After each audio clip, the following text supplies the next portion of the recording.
নমস্কার বন্ধুরা, তিতলি রান্নাবান্না চ্যানেলে আপনাদের স্বাগত।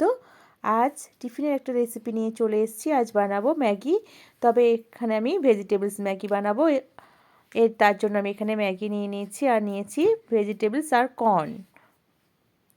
এখানে আমি ম্যাগিটাকে সিদ্ধ হতে দিয়ে বসিয়ে দিয়েছি। ম্যাগিটা সিদ্ধ হয়ে গেছে। এরপর আমি এর মধ্যে কর্ন, বিনস, গাজর ছোট ছোট করে সব কেটে নিয়েছি আর ক্যাপসিকাম দিয়ে ভালো করে সিদ্ধ হতে দেব। সিদ্ধ হয়ে গেছে। এরপর আমি এর মধ্যে ম্যাগির মশলা দিয়ে দেব। দিয়ে আমি আবারও কিছুক্ষণ সিদ্ধ হতে দেব। দেখুন, এইভাবে একটু নাড়াচাড়া করে এবার তৈরি হয়ে গেছে ম্যাগি। কর্ন ভেজিটেবলস ম্যাগি তৈরি হয়ে গেছে। আমি এবার নামিয়ে নিলাম। কেমন লাগলো কমেন্ট করে জানাবেন। ধন্যবাদ।